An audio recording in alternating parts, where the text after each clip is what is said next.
പറക്കുന്ന കുറുക്കന്മാർ എന്നറിയപ്പെടുന്ന വവ്വാലുകളുടെ ഇഷ്ടഭക്ഷണമാണ് റംബൂട്ടാൻ. വവ്വാലുകളുടെ ശരീരത്തിനുള്ളിലെ ബാക്ടീരിയകളുടെയും ഫംഗസുകളുടെയും സാന്നിധ്യം അവ കഴിക്കുന്ന ഭക്ഷണത്തിന് മുകളിൽ തീർച്ചയായും ഉണ്ടാകും.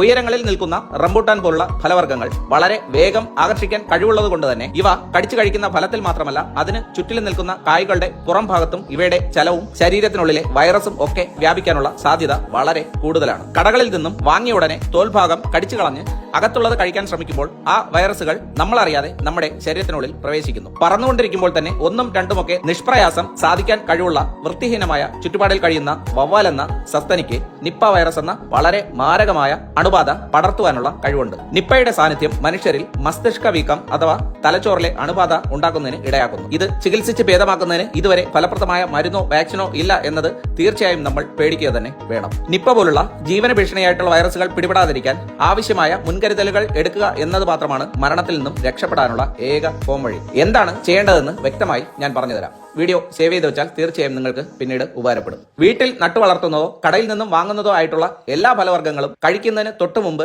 10 മിനിറ്റ് നേരം 1 സ്പൂൺ മഞ്ഞൾപ്പൊടി ഇട്ട വെള്ളത്തിൽ മുഴുവനായി മുക്കിവെക്കുക. ശേഷം നല്ലതുപോലെ വൃത്തിയായി 1-2 വട്ടം വെള്ളത്തിൽ കഴുകുക. കഴുകുന്നതിലൂടെ കേടാകാതിരിക്കാനായി ഫ്രൂട്ട്സിന് പുറത്ത് സ്പ്രേ ചെയ്യുന്ന വിഷാംശവും പെസ്റ്റിസൈഡ് കണ്ടന്റും ഒക്കെ പോകാൻ ഉപകരിക്കും എന്നതിലുപരി നമ്മൾ ശ്രദ്ധിക്കപ്പെടാതെ പോകുന്ന ഇത്തരം വൈറസുകളുടെ സാന്നിധ്യം ഇല്ല എന്നത് കഴിക്കുന്നതിന് മുമ്പ് പുറത്തെ തോൽ പൂർണ്ണമായും കളഞ്ഞു മാത്രമേ ഏത് ഫ്രൂട്ട്സും ഭക്ഷണയോഗ്യം ആക്കാവൂ. തുറന്ന സ്ഥലത്ത് പ്ലാസ്റ്റിക് ഉപയോഗിച്ച് വീടുകളിൽ പൊതിഞ്ഞു വളർത്തുന്ന പേരയ്ക്ക, മാങ്ങ പോലുള്ള ഫലങ്ങൾ സാധാരണ വെള്ളത്തിൽ കഴുകി ധൈര്യമായിട്ട് തൊലിയടക്കം ഭക്ഷിക്കാം.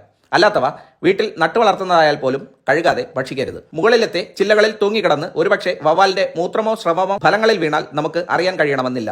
കടകളിലും സുഹൃത്തുക്കളുടെ വീട്ടിലും ഓസിന് കിട്ടുന്ന ഫ്രൂട്ട്സിന് മുകളിൽ മുറിവുകളോ കടിച്ച പാടുകളോ ഉണ്ടെങ്കിൽ യാതൊരു കാരണവശാലും അത്തരം ഫ്രൂട്ട്സ് കഴിക്കരുത്. തലങ്ങും വിലങ്ങും നല്ലതുപോലെ നോക്കിയതിനു ശേഷം മാത്രമേ കടയിൽ നിന്നായാൽ പോലും ഫ്രൂട്ട്സ് വാങ്ങാവൂ. ഫലങ്ങൾ വൃത്തിയാക്കാതെ ടെസ്റ്റ് ഡോസ് അടിക്കുന്നവർക്കും പുറത്തെ തോൽ കളയുന്നുണ്ടല്ലോ എന്ന് കരുതി കടിച്ചു വലിക്കുന്ന തോലിന് മുകളിൽ ഉണ്ടായേക്കാവുന്ന നിപ്പ പോലുള്ള മാരകമായ വൈറസിന്റെ സാന്നിധ്യം ശ്രദ്ധിക്കപ്പെടാതെയും ഭാഗ്യം കൊണ്ട് മാത്രം ഇതുവരെ യാതൊരു ആപത്തും വരാതെ രക്ഷപ്പെട്ട എല്ലാവരുടെയും അറിവിലേക്കായി ഈ വീഡിയോ ഷെയർ ചെയ്ത് കൊടുക്കുക. ഒപ്പം അക്കൗണ്ട് ഫോളോ ചെയ്ത് കൂടെ കൂടിക്കോ. നിങ്ങളുടെ സ്വന്തം ട്രിവാൻഡ്രം സിംഗ്.